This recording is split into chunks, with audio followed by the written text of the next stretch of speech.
You crashed my system. You're fired. The CTO's voice echoed across the 9th floor. Get out before I call someone to catch a rat like you. 40 engineers froze at their desks. Aaliyah Sterling stood at her desk. 3 screens still glowed red behind her. The wall clock read 7 a.m. My name is Aaliyah. An attack is underway. 90 seconds. She slowly turned from the screens. Her jaw stiffened. Did I ask? Trevor Anderson slammed his hand on her desk. You messed up the system. Sat here stroking your rat whiskers, and now you talk back? You'll regret firing me. He sneered.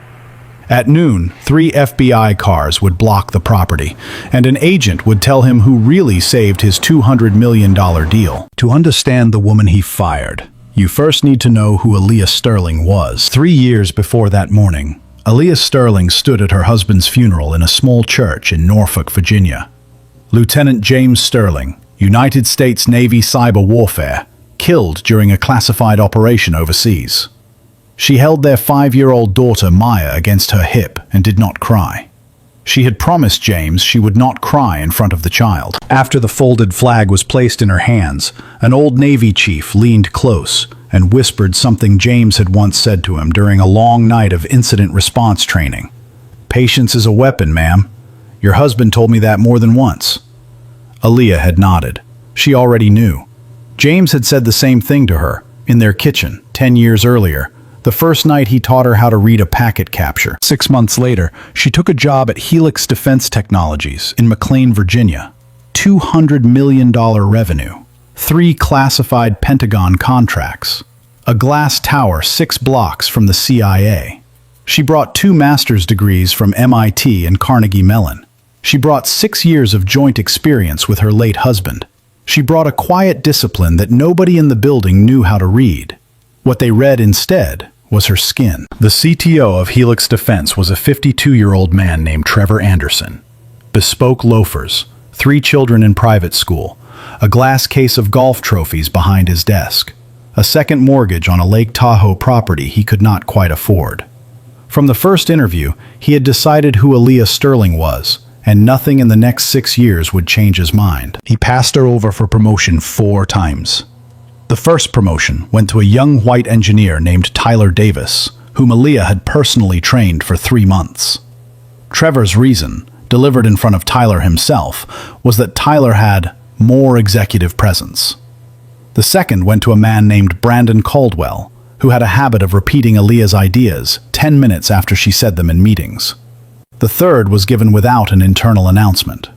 By the fourth, Trevor told her in a performance review that she had reached the ceiling of her capability and asked if she truly belonged in a defense company. In October of 2023, she wore a black dress to work because she had come straight from her uncle's funeral that weekend and had not had time to change. Trevor called her into his office and closed the door. He told her the company required a more professional dress code from her. Pants, blazers, no dresses. He did not give the same instruction to Sarah from networking, Jennifer from compliance, or Megan, his own assistant, all of whom wore dresses every day. For 2 years afterward, Aaliyah stood in her closet each morning and passed every dress on the rail. She ate lunch alone in the company cafeteria. The strategy sync, held every Wednesday at 9 in the morning, never included her, though her credentials exceeded 3/4 of the senior engineers in the room. When she finally emailed Trevor to ask why, his reply read, "It is an invite-only meeting. When I think you are ready, I will add you in." 4 years passed. She was never ready. At the company Christmas party at the Ritz-Carlton in Tyson's Corner the year before, Trevor raised his glass in front of the entire firm and said loud enough for the room to hear, "And Aaliyah, thank you for always reminding us about diversity. HR is so proud." She did not laugh. She went to the bathroom. She told her reflection not to cry. She did not cry. She kept a framed photograph of James on her desk, in his Navy uniform, standing beside a server room in Norfolk. When she was asked about him, she gave one sentence. When Trevor asked her about him, in a one-on-one meeting in 2023, he framed her dead husband as an emotional connection that explained her interest in defense work. She stood up and walked out. Trevor reported her to Human Resources for unprofessional behavior. She kept her head down. She did her job. She raised Maya alone. She watched, week after week, as Brandon Caldwell took credit in front of executives for systems Aaliyah had quietly designed at midnight while her daughter slept. She did not know that the night of November the 11th would change everything. At 10:30 on the night of November the 11th, Aaliyah Sterling was helping her daughter Maya finish a third-grade book report on whales. She was wearing a navy blue dress with thin straps. Her cousin Vanessa had gotten married that afternoon at a small chapel in Falls Church, and Aaliyah had attended in the dress. It was the first family event she had attended since James died. She had felt, for 90 minutes, almost like a woman again. Then her phone vibrated. The Helix internal alert system had flagged anomalous credential probing on the corporate network. Most engineers would have closed the alert and gone to bed. Most engineers would have trusted that the after-hours team would handle it. Aaliyah Sterling opened her laptop, opened the live traffic feed, and within 90 seconds her hands went cold. This was not a probe. This was a coordinated, multi-stage operation that had been preparing for months. The attackers were quiet, slow, and methodical. They had already mapped the network.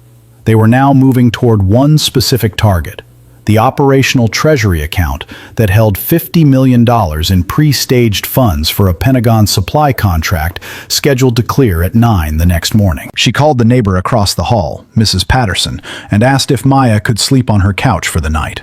Then she kissed her daughter's forehead, whispered a promise she had whispered many times before, and drove to McLean in the dress. She reached the 9th floor at 11:15.